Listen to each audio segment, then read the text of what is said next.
Hi, my name's Phil. I like talking about politics. And yesterday we had another couple of examples of the sort of trouble Reform UK is going to have even with its own people. The former Welsh leader of Reform UK in court accused of basically being a Russian agent. And a Reform UK candidate arrested for thinking he's Guy Fawkes and trying to get the Prime Minister killed.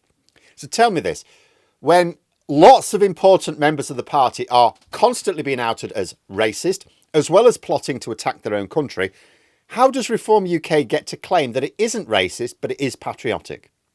But first, for daily political commentary, please hit the subscribe button to stay notified. So let's kick off with Nathan Gill, the former leader of Reform UK in Wales. This is actually quite a big deal because in just over a year's time, Reform UK want to win big in the Senedd elections, the Welsh Parliament. In fact, in the short term, Wales is Reform UK's main target. And despite the fact that Gill is not, at the moment, even a member of Reform right now, much less its Welsh leader, the point is the crimes he's accused of predated the time when he was. So if Reform would let one Russian agent run their Welsh party, how many more, where there is currently no evidence, might be in the mix? So Gill is in court, charged with 8 counts of bribery, 1 count of conspiracy to commit bribery, in other words, to try and bribe someone else, in relation to being paid ultimately by the Russian government to ask certain questions in the European Parliament whilst he was an MEP for UKIP. This covered the period when Russia had carried out a deadly attack in Britain. Now, here's the thing. No doubt, Reform UK supporters will point out that he hasn't been in Reform for several years. It's like, no, but these are the reasons it still matters. First, Reform UK is just UKIP version 3.2. He was a UKIP MEP, as well as a member of the National UKIP Assembly, while Nigel Farage was leader. They would have had lots of candid conversations about various things, including Russia. I'll come on to that in a moment. He then left UKIP to join the Brexit Party and became an MEP for them. Again, he followed Farage. He then became the Welsh leader for Reform UK when it had a rebrand from the Brexit Party. Again, that was while Nigel Farage was the leader of Reform UK as well, before he stepped down for Tice. So Nathan Gill has been close to Farage for a long time. He didn't leave Reform because he was kicked out for being a wrong-un. He just left. He left after some Welsh elections where he didn't win. So it seems to me the most likely reason he left Reform UK is because all of a sudden it wasn't able to give him the political success that UKIP and the Brexit Party had, so he just sacked it off. If he could have seen into the future, he would have still been in Reform UK and almost certainly leading their Welsh branch.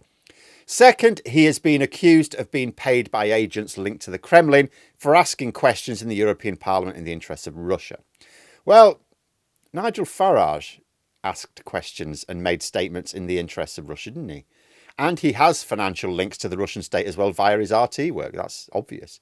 The only difference between what Nathan Gill did and what Nigel Farage did is that the authorities have evidence that Gill did it for money, which is why he's up in court next month. With Farage, there's no evidence he did it for money. He may have just been selling us out for free. Either way, there's no difference in what either of them actually did.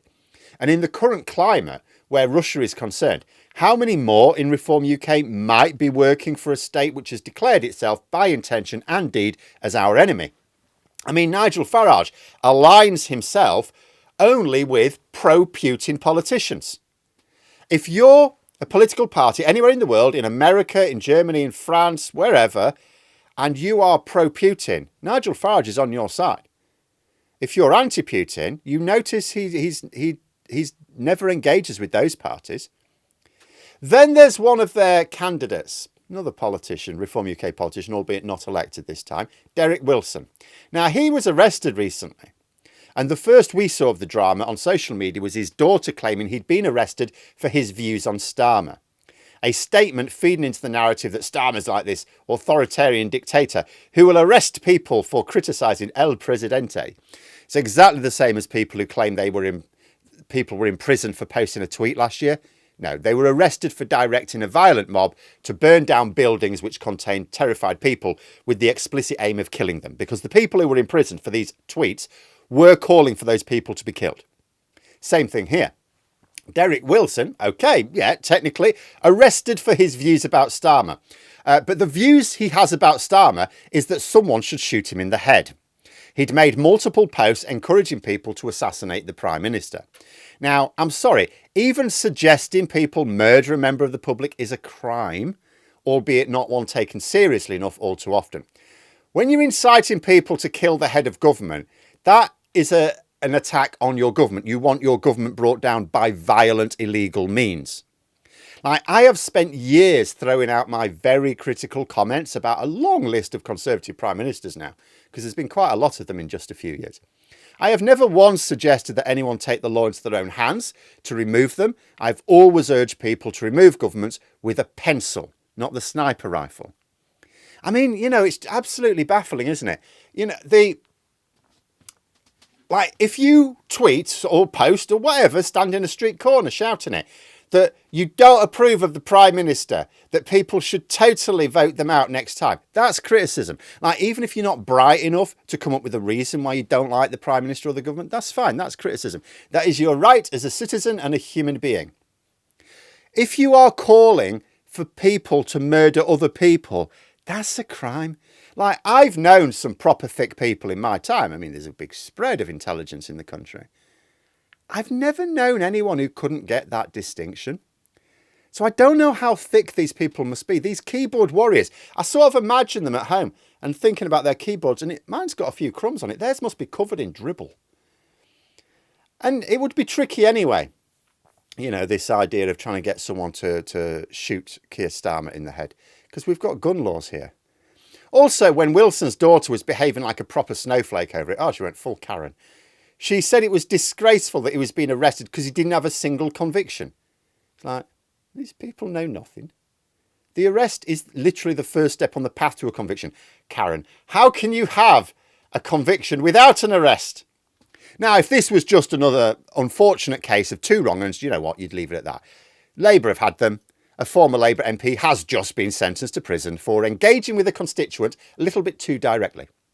But there aren't reports of Labour politicians punching members of the public all over the place. We have our dickheads, absolutely. In fact, this is the second Labour MP to be convicted of a nasty assault in the last few years, and we condemn them completely, and neither are in the party now.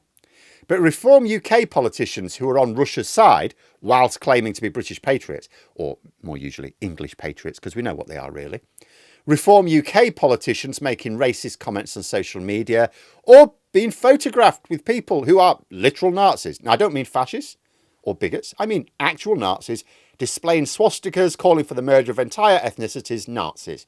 In fact, Farage himself was photographed meeting with a group of Nazis recently. And I'm not sure it can be said he did so unwittingly. Oh, he didn't realise who they were, Phil. He didn't realise who they were. Okay, so why didn't he condemn them when it was pointed out to him?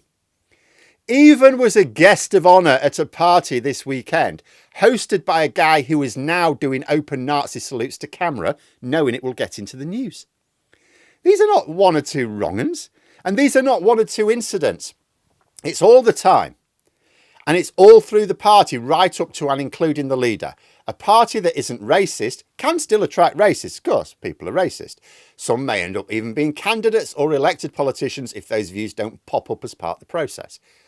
But if you have an avalanche of politicians in your party expressing racist views, you may have a problem with racism in your party. Now, if you do have a problem with racism in your party, and you don't want it to be a racist party, what are you going to do? Well, you'll change the system, won't you? You'll have to make some change.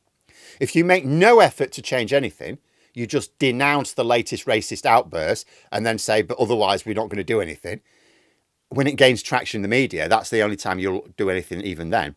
It's just possible you might be a racist. And it should go without saying that a patriotic party does not contain people, let alone leaders, who use their position to parrot propaganda from a confirmed enemy of your country, whether for money or not. Like, Reform UK is a racist party. But it's also a deeply unpatriotic party. A patriot does not support an enemy head of state whilst calling for the death of their own. There are very few things which are simple in politics. This is one of them. But there we are. Those are my thoughts. Let me know yours in the comments below. If you've enjoyed the video, please click the like button and subscribe for further content. If you'd like to support the channel further, you can click the join button for memberships. Thanks for watching, and until next time, I'll see you later.